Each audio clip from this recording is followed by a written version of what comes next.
Building your studio in the wrong location can cost you thousands of dollars, waste tons of time, and waste tons of material investment. And at the end of it, you will still be disappointed. So let's make sure that doesn't happen. In this video, I'm going to break down the best and the worst places to build your soundproof studio. And I'm going to explain why that location could be the single most important factor and the single most important decision you make along all the decisions you're going to make while building this studio. Before we jump in, if you're on that DIY route, I highly recommend checking out my free soundproofing workshop. Just go to soundproofyourstudio.com/workshop. All right, let's jump into this lesson on the best place to build your soundproof studio. All right, the best place to build your studio is going to be the backyard. The backyard, in my opinion, is going to save you the most money, give you the most value, and by far be the easiest experience in the long term for building your studio. Here's why. You have a clean slate. You don't have to deal with getting around pipes, duct work, wiring. You don't have to build around weird outcroppings in your house. You don't have to deal with the fact that you're living upstairs and you need to isolate extra hard in the ceiling, decreasing your ceiling height, costing you more money. There's numerous reasons why building from scratch in your backyard or even adding on to your existing house is going to be by far the smartest choice. I know a lot of you guys are going to quickly go to the number one thing. It's too expensive. And I know that makes a lot of sense. And you're also looking at basements and garages and saying, hey man, there's already a structure there. Like, this is going to be easy. But the thing about cost is that it's all relative to value. And my argument here is that you may spend more money on the backyard studio, but you will get better value for the money you spend. And I'll explain more about that in a second when I go over the other two places. But think about it. You're going to invest a little bit more money, but you're going to have the perfect space. You're going to have the best isolation. You're going to have everything custom to exactly what you want because it's in your backyard. There's no constraints except for your backyard. So like, all of these reasons are pros for why that should be your number one spot you look at first, if it's possible. The second best place to build your studio is going to be the garage. Now, I went back and forth real quick, basement, garage, and I was like, okay, I think garage beats basement, and I'll explain that. So garage could be the best place because, of course, as you know, on my channel, I'm all about concrete slabs for the floor, so you don't have to isolate the floor. The concrete slab does the trick. And a lot of garages are somewhat detached from the house already. Either they're fully detached or they're on the side where you only have one shared wall.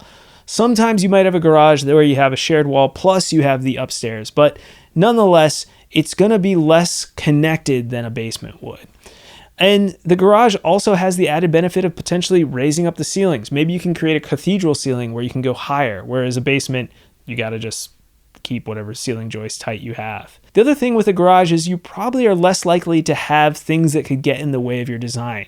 Now, this isn't always the case. I'm doing a studio right now that is extremely complicated in a garage, but you're less likely to have like ducts and wiring and pipes sticking out of the walls and weird pieces of material and mechanical gear and electrical panels that could make things more complicated.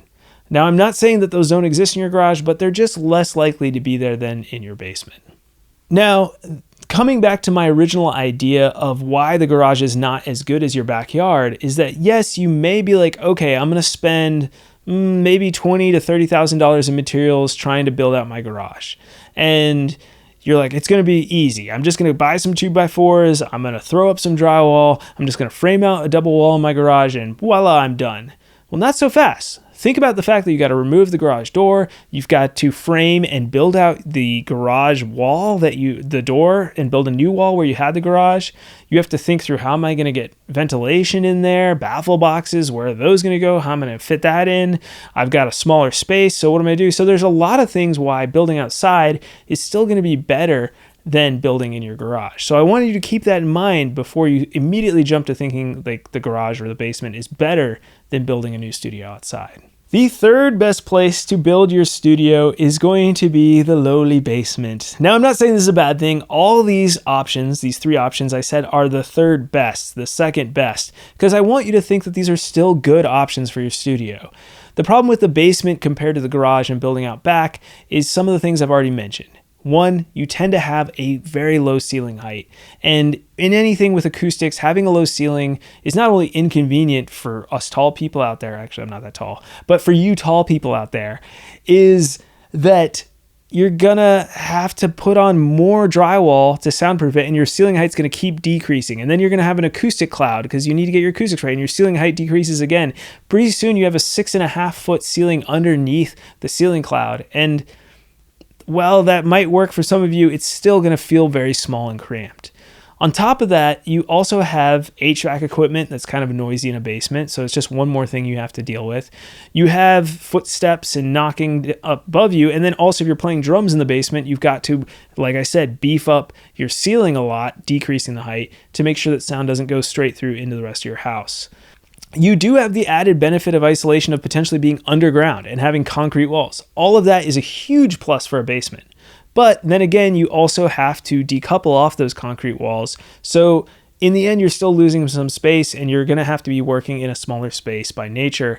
Lastly, like I said, you've got usually ducts in a basement, you've got piping, you've got things that you're going to have to soffit around, complicating your design. And it's not easy to tell a contractor, or if you're the contractor yourself, to figure out how to get the soundproofing system to work around ducts. Whereas if I'm building outside or in a garage and I just say, our ceiling's easy, it's flat, we don't have any crazy nooks and crannies and angles and ducts and things and all that. Every time you look at something that's not a perfect rectangle or a perfect 45-degree angle, just think those dollar signs are going up, because that's the way construction works.